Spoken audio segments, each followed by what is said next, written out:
Hey, and welcome into the Big Ten Huddle. I'm JR. We are presented and brought to you by FanDuel, and we have with us Sammy Jacobs to talk through the Indiana Hoosiers transfer portal recap. Put this one off for a little while because of the national championship, and you were also waiting to see what happened with some of the guys coming back from the NFL draft and everything, or returning and not declaring for the NFL draft and stuff. And so we wanted to make sure we kind of got everything that Indiana was going to do in the portal. Indiana, number one transfer portal class and on three. I believe if they're not number one in 24/7, they're up there in top five at the very least. I mean, the Indiana Hoosiers are killing it right now. Obviously, national champions, still acquiring talent. I don't think enough people are really giving this team enough respect for how good they're going to be next season. I have them number one in my way too early top 25 because of all the guys that are returning. A lot of these guys they're bringing in. So the guys that they are bringing in, we have here to talk about it with us is Sammy Jacobs of Hoosier Huddle. Sammy, why don't you tell people where they can find your content at and Hoosier Huddle? Yeah, HoosierHuddle.com is our website. We have forums. We have premium and free content for everybody. Links to all our social on X. We're, at Hoosier_Huddle. And we're on Blue Sky as well. So we hit both sides of the aisle there. Facebook, TikTok, we're all over the place. Just plug in Hoosier Huddle, Spotify, Amazon, Apple Podcasts, wherever you get your podcasts to. Just type in Hoosier Huddle. You'll see our logo. Subscribe, like. We have a ton of stuff coming out, and it's been a heck of a year. Heck of a year, heck of a time to be an Indiana football fan. And Hoosier Huddle, they were here before Curt Cignetti covering the team and everything. And so they've been doing it for they've been doing a great job for some time now. And I cannot let enough people know about Hoosier Huddle and getting your Indiana football content from there. They have other Indiana stuff too, but always been primarily Indiana football as well. So Sammy, let's talk first and foremost the Indiana quarterback coming in. Obviously, Fernando Mendoza, he's off to the NFL draft, open to network, all that stuff. He's on his LinkedIn, making sure everybody knows. However, the Hoosiers decided to bring in Josh Hoover. Alberto Mendoza transfers out, goes to Georgia Tech. Let's start with Josh Hoover, and then maybe we can talk about Alberto Mendoza, or however you feel like you need to talk about the situation. What went into Josh Hoover, and what are some of your thoughts about his addition?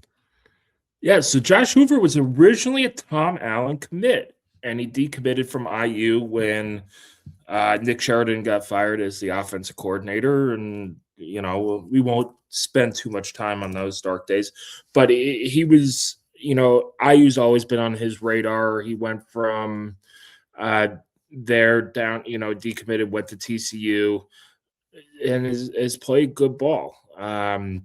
His best year was probably 2024. Last year was pretty good. He's arguably the best quarterback in the portal. I think he fits what Coach Cignetti and that offense likes to do in terms of being able to both run and throw the ball. He is a little turnover prone, but so was Fernando Mendoza coming in, and a lot of that might have to be attributed to these struggles on the offensive line at TCU. But last year, completed almost 66% of his passes, nearly 3,500 yards, 29 touchdowns, and then 13 interceptions is a little high to be in IU's offense like that. That was this year's stats. Didn't really run the ball, but people didn't think Fernando Mendoza could run either. As long as he's able to create with his feet and kind of do what Mendoza did, move in the pocket, that's a big asset there. His best season was 2024, nearly 4,000 yards passing, 27 touchdowns, still 11 interceptions. So he's going to need to cut down on the turnovers, because that's why Indiana was so good this year, right? They did not make mistakes, or did not make mistakes often. And when they put other teams into that pressure cooker of a situation, the other teams folded and made those mistakes. So, 24 interceptions over the last 2 years is a little concerning, but he'll be in for spring. He's with a really good quarterback coach in Chandler Whitmer, a really good offensive coordinator in Mike Shanahan. And then Curt Cignetti's an offensive guy too, who's kind of a quarterback whisperer. Yeah, Cignetti's always done such a great job with quarterbacks, and I remember last season talking about Mendoza and some of his sack issues and stuff like that. Felt like he held on to the ball a little bit too long at times at Cal, and we saw that somewhat at Indiana, but for the most part, that was completely gone. And just the coaching and everything that he received at Indiana, that's what I look at with these Indiana quarterbacks is what have you shown us that you do really well, and how are you going to build off of that? Because I think Curt Cignetti and really everybody that's worked with him, every quarterback coach that's worked with him has always done such a good job of doing that. So you see that 1 year in 2024 of Josh Hoover and you say, all right, I think this is something that Curt Cignetti can work with and do something really good with. The other guy that was in the room, Alberto Mendoza, a lot of fans were really vying for Alberto to get his shot at the starting job. Kind of figured that wasn't going to happen once we heard that Indiana was showing interest in Brendan Sorsby. That obviously doesn't work out. So they go to Josh Hoover. They may have wanted Josh Hoover. There was never interest in Brendan Sorsby from Indiana. Oh, okay. All right. So yeah, that was he burned that bridge. But no, people reported it, but that's it, a lot of the quarterback stuff because Sam Levitt was interested. Like a lot of that stuff is being plugged by agents.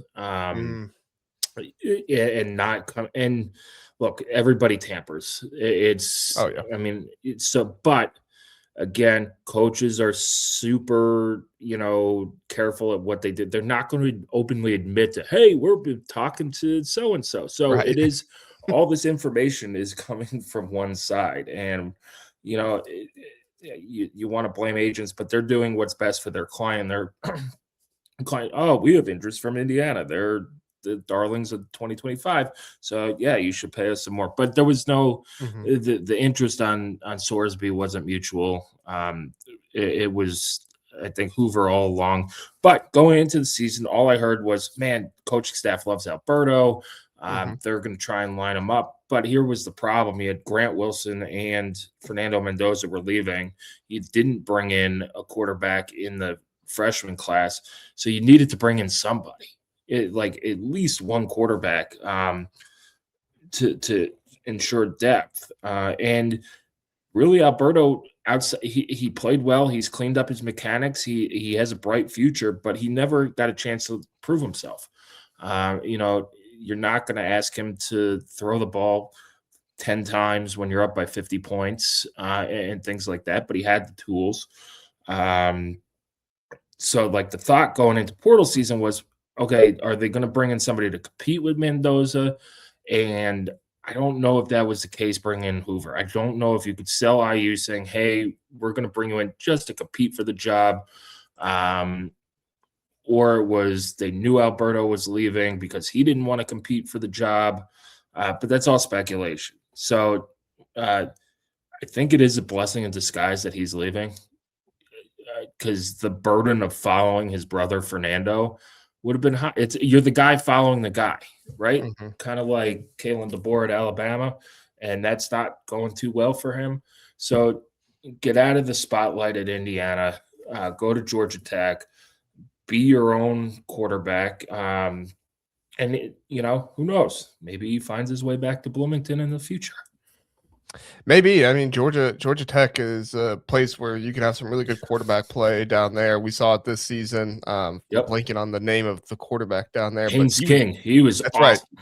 He was awesome this season. So who knows? Maybe the coaching down there is what he needs. And, he's going to utilize his mobility down there because Haynes King utilized his mobility. I assume they're going to do a lot of the same stuff. So could still be a very good story for Alberto Mendoza coming up. Yeah, it could be, and we wish him the best. And you saw the improvement from freshman year to this year, and it was evident that he has all the tools to be a good college quarterback. For sure. One of the things that I felt like helped Fernando Mendoza a lot this season, and I think it gets underrated talking about a little bit, are the receivers that Indiana has. Mike Shanahan, for my money, is one of the best, if not the best, wide receiver coaches in the country at this point with what he was able to do with Elijah Surratt, Charlie Becker, and his development throughout the year. Omar Cooper Jr. was at Indiana. He gets there. He turns him into an NFL draft pick, second, third round, wherever he's going to go this season. But Cooper Jr. is gone. on and you add Nick Marsh. That is an excellent addition. Charlie Becker is going to be back. He's going to have his junior year, and we saw how excellent he was this season. Tell us about the kind of the wide receiver room that Josh Hoover is going to be working with here, and how Indiana is going to replace Omar Cooper Jr. Yeah, so you get Shaz Preston coming in from Tulane. He's kind of body type wise a clone of Omar Cooper. Now, I don't know if he was a 4-star guy out of high school, right around where Omar was in the rankings. Originally went to Alabama, transferred to Tulane, put up good numbers at Tulane. What does he have the intangibles that Omar had? Omar was very good at making people miss on tackles. And then we all saw the catch at Penn State, where his body control is unbelievable. To get that toe in bounds was just an unbelievable case of body control. So you do have some players. Bring in Nick Marsh. I love Nick Marsh. His two of his best games in his career came against Indiana. And maybe that's we could go get this guy. I know that Sig meme's going around the internet too. He made a face after Marsh scored a touchdown, wrote some notes, and people were like, yeah, let's go get this guy in the portal. He can make guys miss in space. He's fast. He has great hands. Charlie Becker. I had him as our breakout star of the year for IU, and it was, I almost had to take it off the board. It was everybody's pick. It was like one of those everybody except Charlie Becker. But yeah, everybody learned what he could do. He's going to get a year better in that system and get more playing time as well. LeBron Bond is going to be a sophomore. He's a slot receiver. You get Tyler Morris back, who transferred from Michigan and blew his knee out in spring practice and didn't play this year. So he was practicing with the team in the postseason. I don't know, from what we saw, it was only individual drills and stuff like that. So we'll see what his availability is for spring ball. But he'll be in the mix. He should, get into that starting role as well. But the wide receiver room, it was kind of, you figured Omar would leave, but if he came back, it would have been a great wide receiver room that you have now without him wow, this might be the best wide receiver room in the country. I agree. I look at a lot of these guys and I say, man, what Indiana was able to assemble here and some of the young talent that they have. You mentioned LeBron Bond. I remember talking about him at the beginning of last season, saying this is a freshman that I don't think he's going to get a whole lot of time this season because of how loaded Indiana's wide receiver room is. But he is definitely a name you need to know, because in the next 2 or 3 years, he could be somebody that really showcases his abilities, and Indiana really seems to like him. And at this point, anybody that Indiana seems to like, you got to like as well with their talent evaluation and everything else. So yeah, Davion Chandler is another young guy who'll be a sophomore next year. Another Lawrence North guy like Omar Cooper, like Donovan McCulley, and like Marshawn Sales, who has IU right at the top of his list. So maybe that pipeline continues. There you go. Other additions made through the transfer portal. Obviously, everybody was wondering about offensive line. You add Joe Brunner in there. You have a ton of offensive line talent returning, so he should get in there at either left or right guard. I would think AJ Harris comes over from Penn State. Turbo Richard was another one that people are excited about. Who were some of the other additions that Indiana made through the transfer portal that you're really excited about? Oh man, there are so many. The 2 defensive ends from Kansas State are really good as well, and then Joshua Burnham from Notre Dame, another edge player. Preston Zachman gives you a veteran presence. He was the best coverage safety, I think, per PFF. Not this past year, but the year before. From Wisconsin, comes in to kind of shore up that back end of the defense. Turbo Richard, if IU's not selling Turbo Dick t-shirts, I don't know what we're doing here, man. All right. That's like easy money. If they don't do it, we might have to do it here on the Big Ten Huddle. Let's do it. I'm all for it. And retire. But yeah, you look at there's just so like Nick Marsh probably is my favorite just because it's Nick Marsh. But yeah, and I think there's probably you're gonna have. I think they have 3 spots left on the roster to fill, and you're probably gonna look at another tight end. I would go offensive line depth and then an interior defensive line. You have a lot of young guys at tight end and interior on the line. That if you could get a veteran in for a year, it builds that bridge. Even though these are talented young guys, but hey, maybe the coaching staff has faith in them, and I'll trust this coaching staff. For sure. Brock Schott was another guy, tight end from Miami that they added, and I don't think that one got a whole lot of hype, but he's a young guy going to develop there in the tight end room for Indiana. I saw a little bit of his film coming out of high school, and I liked what I saw to him, so I'm confident Indiana's going to turn him into something real nice. Yeah. For sure. All right.